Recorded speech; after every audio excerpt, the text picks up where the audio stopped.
నమస్తే మిత్రులారా, నేను మీ జర్నలిస్ట్ శంకర్ని. ఇవాళ హైకోర్టు చాలా సీరియస్ అయింది, పోలీసుల మీద చాలా సీరియస్ అయింది. ఏ విషయంలో అంటే కోర్టులు చేయాల్సినటువంటి పనులు కూడా మీరే చేస్తున్నారా? పోలీసు వాళ్ళు అన్ని సివిల్ మ్యాటర్స్లలో మీరే తలదూరుస్తున్నారా? ఇక మరి అలాంటప్పుడు కోర్టులు ఎందుకు, న్యాయస్థానాలు ఎందుకు, ఈ న్యాయవాదులు న్యాయమూర్తులు వీళ్ళందరూ ఎందుకు? మీరే చేయొచ్చు కదా అన్ని పనులు అని చెప్పేసి చాలా సీరియస్ అయింది తెలంగాణ పోలీసుల మీద హైకోర్టు. నిజంగా చాలా రోజులకి ఒక మంచి ఇన్సిడెంట్ అని చెప్పొచ్చు. పోలీసులకు ఇట్లనైనా కొంత బుద్ధి వస్తుందని అనుకోవాలి మనం. అయితే ఏం జరిగిందంటే, ఎందుకు సీరియస్ అయిందంటే, బార్కస్ ప్రాంతానికి చెందినటువంటి ఒక వ్యక్తి తన ఇంటి స్థలం వ్యవహారంలో హైకోర్టులో పిటిషన్ వేసినంట. ఆ ఇంటి స్థలం కొంత కాంట్రవర్సీ ఉంటే, వివాదాస్పదం ఉంటే, ఆ ఇంటి స్థలం వ్యవహారంలో హైకోర్టులో పిటిషన్ వేసిన. ఎవరో ఆ ఇంటి స్థలం మీద కబ్జా ఉండడమో ఇట్లాంటి వ్యవహారం ఉంటే పిటిషన్ వేసినంట హైకోర్టులో. పిటిషన్ వేస్తే ఆ ప్రాంతంలో ఉన్నటువంటి పోలీసులు, అంటే అది ఏ ఏరియా కిందకి వస్తుందో ఆ ఏరియా పోలీసు వాళ్ళు పోయి ఆ పిటిషన్ ఎవరైతే వేసిరో ఆ పిటిషన్ వేసిన ఆయన దగ్గరికి వెళ్ళి పోలీసు వాళ్ళు అతని మీద బెదిరింపులకు పాల్పడ్డారంట. నువ్వు పిటిషన్ విత్డ్రా చేసుకుంటావా లేదా, నువ్వు విత్డ్రా చేసుకొని పలానా దగ్గరికి పోతే మాట్లాడదాం, సెటిల్మెంట్ చేసి క్లోజ్ చేద్దాం. బేసిక్గా ఇవాళ కోర్టు దృష్టికి ఇవాళ కొత్తగా వచ్చిందేమో ఈ అంశం, కానీ ఇట్లాంటివి చాలా ఉన్నాయి. ఇట్లాంటివి రోజు కోకొల్లలు జరుగుతూ ఉంటాయి. ఇట్లా పిటిషన్ వేస్తే ఆ పిటిషన్ దారుని పోలీసు వాళ్ళు బెదిరించడంతో అతను 1-2 సార్లు చూసిండంట. 3వసారి ఇట్లనే బెదిరిస్తూ ఉంటే మళ్ళీ అదే ఏ హైకోర్టులో అయితే పిటిషన్ వేసిండో అదే హైకోర్టుకి వెళ్ళి ఇట్లా పోలీసు వాళ్ళు నన్ను బెదిరిస్తూ ఉన్నారు, హైకోర్టులో వేసినటువంటి మీ దగ్గర వేసినటువంటి పిటిషన్ని వెనక్కి తీసుకోమని బెదిరిస్తూ ఉన్నారు, ఆ పార్టీ ఎవరైతే ఉన్నారో వాళ్ళతో సెటిల్మెంట్ చేసుకోమని చెప్పేసి మమ్మల్ని బెదిరింపులకు పాల్పడతా ఉన్నారు, ఇగో ఈ పలానా పోలీసు వాళ్ళు మాతో ఇట్లా వేసారని చెప్పేసి ఆ ఎవిడెన్స్ని కూడా తీసుకుపోయి కోర్టు ముందుకు చూపించారంట. వీళ్ళని బెదిరిస్తున్నటువంటి వ్యవహారం సంబంధించింది చూపిస్తే కోర్టు ఆ ఎవిడెన్స్ని, అతను చెప్పినటువంటి అంశాన్ని అన్నీ పరిశీలించి చూసి ఆ బార్కాస్ పోలీసు వాళ్ళకు, తెలంగాణ పోలీసు వాళ్ళకు, డీజీపీ గారికి మంచిగా గడ్డి పెట్టింది. మామూలుగా గడ్డి పెట్టలే, బుద్ధి చెప్పింది. అయ్యా మీరు పోలీసు వాళ్ళ లేకపోతే ల్యాండ్ ఆర్డర్ మా కోర్టులు వేసే పనులు కూడా చేస్తారా? అసలు సివిల్ మ్యాటర్లల్లో మీకేం సంబంధము? ఏమనుంటే మీరు న్యాయస్థానాలకు వెళ్ళమని చెప్పాలి, కానీ మీరెందుకు ఇన్వాల్వ్ అవుతున్నారు ఈ భూమి పంచాయతీలల్లో అని చెప్పేసి కోర్టు సీరియస్ అయింది. సీరియస్ కావడమే కాదు, మా పని కూడా మీరే చేస్తారా? కోర్టు ఎంత ధైర్యం ఉంటే హైకోర్టులో వేసిన పిటిషన్ విత్డ్రా చేసుకోమని పిటిషన్ దారి మీద మీరు ఒత్తిడి తెస్తారా? బాధితుడిని బెదిరింపులకు పాల్పడతారా అని చెప్పేసి సీరియస్ అయింది. మీ తీరింగా మారదా? పోలీసు వాళ్ళు ఇట్లనే ఉంటారా అని చెప్పేసి కూడా అన్నది. అలాగనే అన్నది.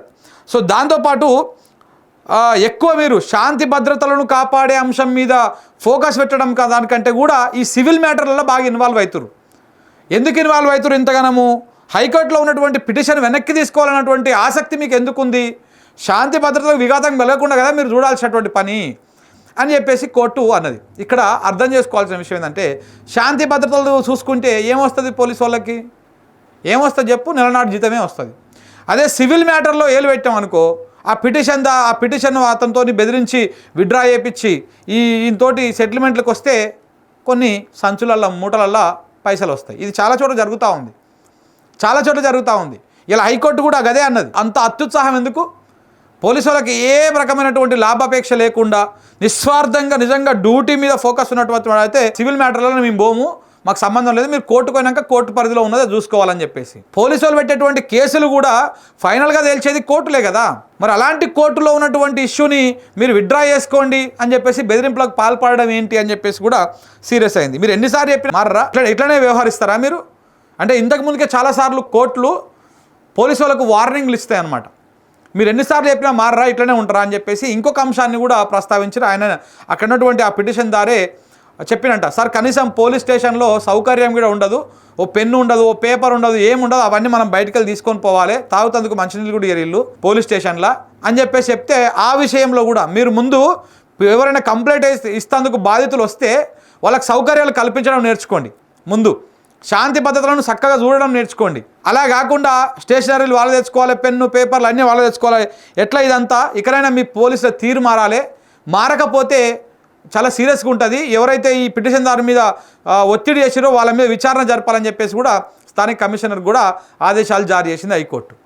అయితే ఇక్కడ తీరు మారాల్సింది పోలీసులదే కాదు, హైకోర్టు కూడా పోలీసులనే అంటున్నది. కానీ హోంమంత్రి ఎట్లా ఉంటే పోలీసు వాళ్ళకి అట్లా ఉంటారు. హోంమంత్రి చక్కగా ఉంటే హోంమంత్రి దాని మీద ఫోకస్ పెట్టి పోలీసు వాళ్ళకి తిక్క వేషాలు వేయొద్దు, మీరు లా అండ్ ఆర్డర్కే పరిమితం కావాలి, ఏ సివిల్ మ్యాటర్లో ఇన్వాల్వ్ కావద్దు, ఎలాంటి పెళ్ళమ్మోడు పంచాయతీలలో ఇన్వాల్వ్ కావద్దు, ఇట్లాంటి దాంట్లో ఇన్వాల్వ్ కావద్దు అని చెప్పేసి పోలీసులకు స్ట్రిక్ట్ ఆర్డర్ ఇస్తే మంచిగా ఉంటుంది. కాంగ్రెస్ గవర్నమెంట్ వచ్చిన కానుంచి, మరీ ముఖ్యంగా రేవంత్ రెడ్డి గారు హోంమంత్రి అయిన కానుంచి ఇక ఈ పోలీసు వాళ్ళకు రెక్కలు వచ్చేసినాయి. అంజన కాడికి దోసుకుంటా ఉన్నారు. ఏ స్టేషన్లకు అవినీతి ఇట్లా ఏరులై పారుతూ ఉన్నది. పొద్దుగాల పూట కేసులు పెట్టాలి, సాయంత్రానికి ఇంట్లో సంచులు నింపుకోవాలి. ఈ రకంగా నడుస్తూ ఉన్నది. లా అండ్ ఆర్డర్ ఎట్లా ఉన్నదో మనం చూసినాం కదా. హైదరాబాద్లో పట్టపాటులే హత్యలు జరుగుతూ ఉంటాయి, పట్టపాటులే దోపిడీలు జరుగుతూ ఉంటాయి.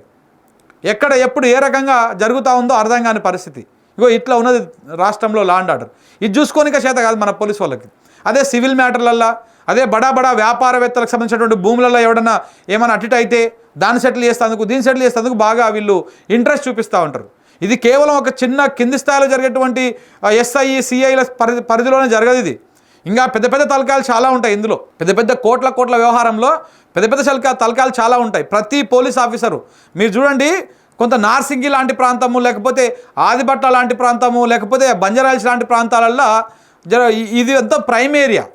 ఎందుకు అంటే ఇక్కడ ఏమన్నా ఒక్క సెటిల్మెంట్ దొరికినా కానీ సరిపడా కావాల్సినంత సహకారం వచ్చేస్తుంది. సో కాబట్టి పోలీసు వాళ్ళు కూడా ఈ ఏరియాలలో ఉండటానికి కొంత ఇంట్రెస్ట్గా చూపిస్తూ ఉంటారు.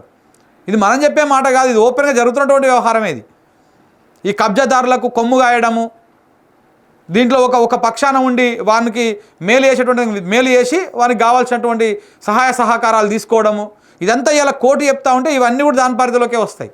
సో కాబట్టి పోలీసులు ఇప్పటికైనా కొంత కడుపులో భయం పెట్టుకొని పనిచేయాలి. అన్ని విషయాలలో ఏలు పెట్టేస్తే ఇగో ఇట్లా ఎన్నడో ఒక రోజు హైకోర్టుకు దొరికిన అంటే సుప్రీంకోర్టుకు కూడా దొరుకుతారు, పోయి మళ్ళీ బొక్కలు పడాల్సి వస్తుంది. ఇదే పోలీసు వాళ్ళు.